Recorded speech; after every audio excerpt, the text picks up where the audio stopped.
Hey, this is Pranav here, and every week I take one big idea from a consultant, coach, expert, founder, and I try to dissect it so that we can all learn from it. Because once you have a compelling big idea, you can really focus on building relationships with the right kind of people as opposed to playing the algorithm game and trying to maximize your reach.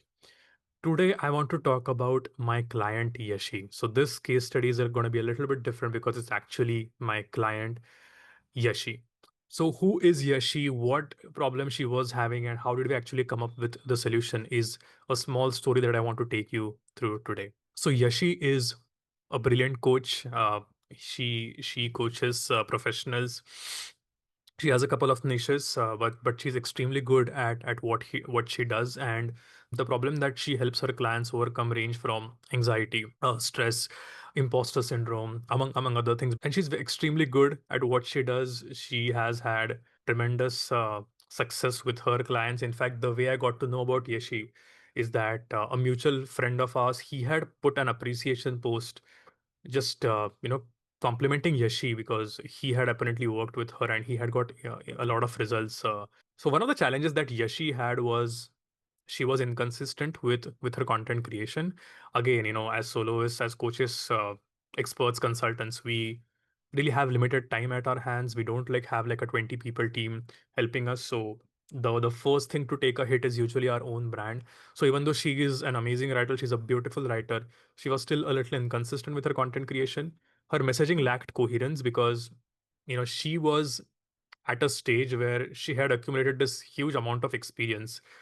But sometimes we forget what it was to be at step 1. When you're at step 10, we sort of lose sight of what really the audience or our ideal buyers are feeling, thinking. And so she had this multi-layered expertise because she's very good at what she does. So she has all of these layers, but how do you communicate all of those layers in a way that it creates an aha moment for the audience that really conveys her value to the audience and it creates a brand? So these were her challenges, like this whole sort of messy ideas. How do we create that, or how do we package that into a compelling point of view, is what her challenge was. So I want to quickly take you through the process that we had as she uh, sort of wrestled with those questions. Even I was with her wrestling with these questions. So what did the process look like roughly? So firstly, I start with I like to take my clients through like a set of foundational or fundamental questions where I really ask them about their business, what's keeping them up at night, what kind of products or services they are selling at what price, what is the challenge, who is the audience, what are their problems, and stuff like that. So we have like a pretty big onboarding document, which is where we really start, because one of the keys to develop a big idea that works is to check for resonance. We do want to look at actual data. We do want to look at what is resonating. It's not just my idea and me painting in on a blank canvas. No, it's also about the real data. What has the past taught us, what is resonating, what is not resonating. Let's make a note of that. So that's why the foundational questions come into the picture. But sometimes what happens with foundational questions is that we can be a little bit vague.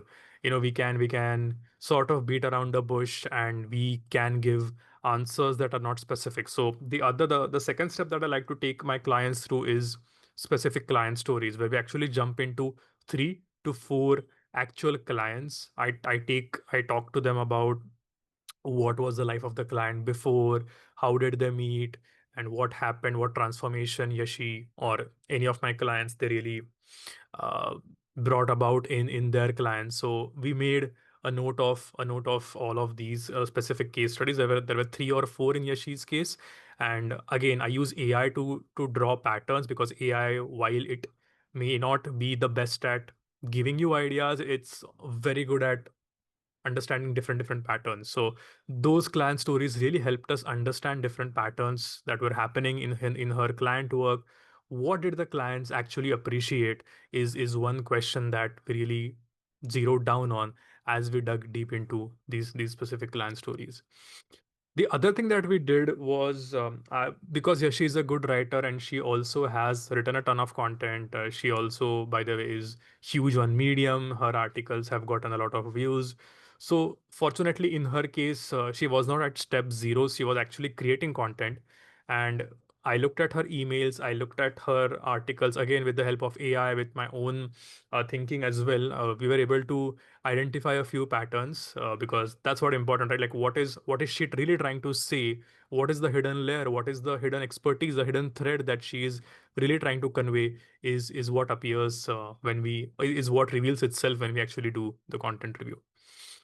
And then the favorite part for me as well as for my clients is free writing sessions. So I throw a few prompts at them, and depending on their context, of course. And the idea here is that you have to get into a free writing session, which means that you can't really edit what you're saying. You can't really fix the grammar or typos. You cannot use the backspace key. I just throw you a question at you, and for 5 to 7 minutes, you just have to rant. You have to rant about whatever comes to your mind as you answer that question. The goal here is to really understand your frustration. The goal is to understand what you're curious about, what you're angry about, what your frustration is, what you really want from the bottom of your heart to convey to your audience. And that is what came out through these free writing sessions as well. And then, like I said, there was AI component at different stages, because like I said, AI may not be like a great idea generator, but it's definitely something which creates guardrails. It sort of helps you understand different patterns, what is happening, and it helps you compile all of that information. So there's all obviously the AI component to it. Then of course I do not want to discount the messiness bit of it. What I mean by messiness is something that happened throughout the process. Okay, it's not one of those step one, step two, step three, step four process. No, it is hard sometimes. So there was definitely a lot of email exchange. I think I and Yashi might have exchanged around 80 emails during those 3 4 weeks because we were constantly at it. We were constantly trying to figure out what was emerging. I also do that. It's not just that I put my clients through this discomfort. No, I was also wrestling. I was also writing. What is Yashi trying to say? What does the big idea look like? Also, I use my 5 step framework. So there was a lot of back and forth and a lot of messiness from both of our ends. Finally, we emerged with an outcome which looked something like this. So she realized, well, Yashi's big idea is that most of our clients are stuck in getting more disciplined.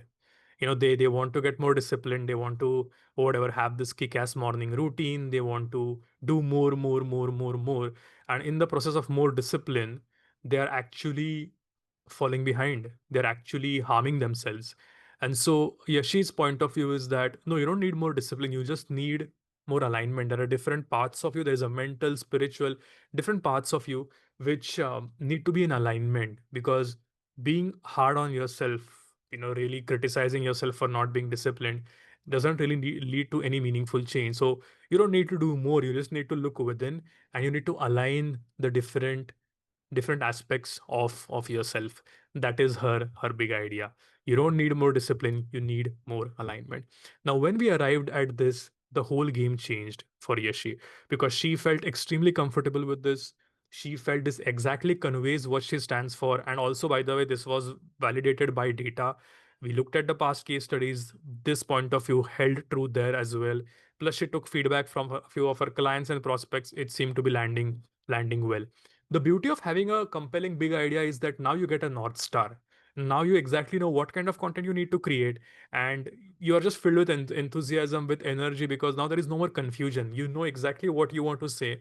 Now you just have to lean into the next question, and you need to start answering those questions. So, for example, what does discipline mean? What does alignment mean? Start from there, and those questions will lead to more questions, and that is where Yashi then started to develop her IP. I think the point that I'm trying to make is that the big idea, when you stumble on it, when you uncover it, it is extremely liberating, and it also becomes an accelerator. It accelerates your content creation, and just feels the whole ride is exhilarating. If you can see, these are a couple of screenshots. The left one is the email that Yashi sends. If you can see, it is now aligned. I don't have enough self discipline, and then eventually the email goes on to talk about alignment. Or if you take a look at the post on the right, you're not stuck because you lack discipline. You're stuck because your dreams and your fears are at war. What a beautiful line that is. Okay, all derived from her big idea, which is this one. So big idea, like I said, can now translate into everything that she does, right from website to Instagram at all, if she does that, to her giving a talk at a conference, or she being a guest at a podcast, or even her LinkedIn post or an email. It becomes the center of your universe, of your content universe, and it just guides everything. This is from her website. This is the header from the website which says ditch discipline, build inner alignment, and take charge of your happiness at work. So this is the a short journey that I and Yashi took together, and what emerged at the end of it was this beautiful line of ditch discipline, build inner alignment.